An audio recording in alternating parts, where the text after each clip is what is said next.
अस्सलाम वालेकुम व्यूवर्स। आज का जो हमारा टॉपिक है बेसिकली वो मोबाइल का इफ़ेक्ट है बच्चों की आँखों की जो सेहत है उस पे, और उनकी जो साइकोलॉजिकली जो आजकल मेंटली उन पे इफ़ेक्ट हो रहा है, तो वो टॉपिक है हमारा। और आई के लिहाज से अगर हम बात करें तो मोबाइल का बड़ा बुरा इफ़ेक्ट है। एक तो बच्चा बहुत क्लोज़ पकड़ता है, उसके पीछे पर्दे पे असरात जाते हैं बुरे। दूसरा, आंखें अंदर की तरफ जा सकती हैं, टेढ़ेपन की तरफ बच्चा जा सकता है। तो मेरी सब वालदैन से यही रिक्वेस्ट रहती है, इवन जब बच्चा पैदा होता है, एक जो आँख अल्लाह ताला ने नेमतें दी हुई हैं हमें, आँख उनमें से बहुत बड़ी एक ब्लेसिंग है। तो डायरेक्ट कनेक्शन है दिमाग से। अब होता क्या है कि एक तो पैदाइश से लेके 18 मंथ तक तो आपने स्क्रीन दिखानी ही नहीं है। होता क्या है कि जो माँ है वो यूज़ करती रहती है मोबाइल, और बच्चा भी उसको फोकस करता रहता है, या उसकी एक आंख सम टाइम ये होता है कि कोई कपड़ा आया रहता है, एक आंख को वो देखता रहता है तो उसकी नज़र बन जाती है। दूसरी आंख लेज़ी है, जिसको हम कहते हैं सुस्त आंख की तरफ चली जाती है, जिसकी नज़र ही नहीं बन पाती। ठीक है, क्योंकि उसका एक्सपोजर ही नहीं होता उस आँख का। तो ये ख्याल रखें। दूसरा, अपने बच्चों की नज़र का मुआयना कराएँ 3 साल की उम्र में, जब स्कूल जाने लगें 4 साल की उम्र में। और क्योंकि पाकिस्तान में एक रूटीन नहीं है आई चेकअप की, जब तक कोई बड़ा मसला ना हो। तो दूसरा काम ये करें कि 5 साल की उम्र में या 7 साल की उम्र में, क्योंकि आजकल रूटीन में हम देख रहे हैं टेढ़ापन। और दूसरा ये कि एक बड़ी नंबर की ऐनक लगा रहे हैं हम बच्चों को, और उसकी बड़ी वजह एक मोबाइल भी है।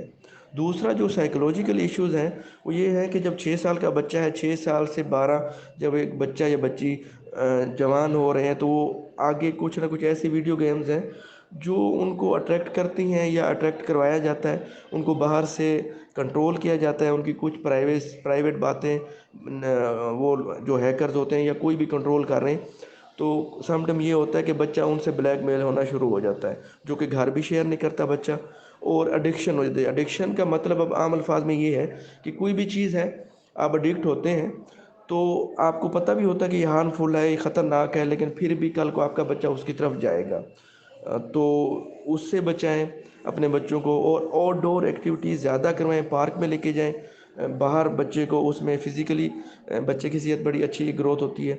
बच्चा भागता है, चलता फिरता है, साइटनिंग बाहर देखता है बच्चा, उसकी जो दूर की नज़र है, जो नज़र पे इफ़ेक्ट पड़ते हैं वो डेवलप होती है। ठीक है। और दूसरा ये है कि इन एक्टिविटीज़ से भी बच्चा बाहर आ जाता है, जो मोबाइल पकड़ के बैठा रहता है। तो आज का टॉपिक यही था इंशाल्लाह। और हमारा जो चैनल है, इस पे मल्टीपल स्पेशलिटीज़ के डॉक्टर इंशाल्लाह आएंगे, जो कि मुख्तलिफ़ जिस्म की बीमारियों के स्पेशलिस्ट होंगे, और वो आके आपको आम अल्फाज में बताया करेंगे कि किसी भी बीमारी को डिफ़ाइन किया करेंगे, जो कि आम लोगों के लिए फ़ायदेमंद साबित होगा। तो अगेन बहुत शुक्रिया आप सब व्यूवर्स का, सपोर्ट करते रहें हमें। माज़रत साथ मेरा गला ठीक नहीं था, लेकिन फिर भी मैं चाह रहा था कि आज मैं ये इस टॉपिक पे वीडियो बनाऊं। Thank you so much. सलामत रहें और अपना और अपने बच्चों का ख्याल रखें। ऐनक की बढ़ती वजह मोबाइल और टैबलेट का ज़्यादा इस्तेमाल। तहकीक से साबित हुआ है कि पिछले चंद सालों के दौरान बच्चों में ऐनक लगाने वालों की तादाद में इजाफा हुआ है।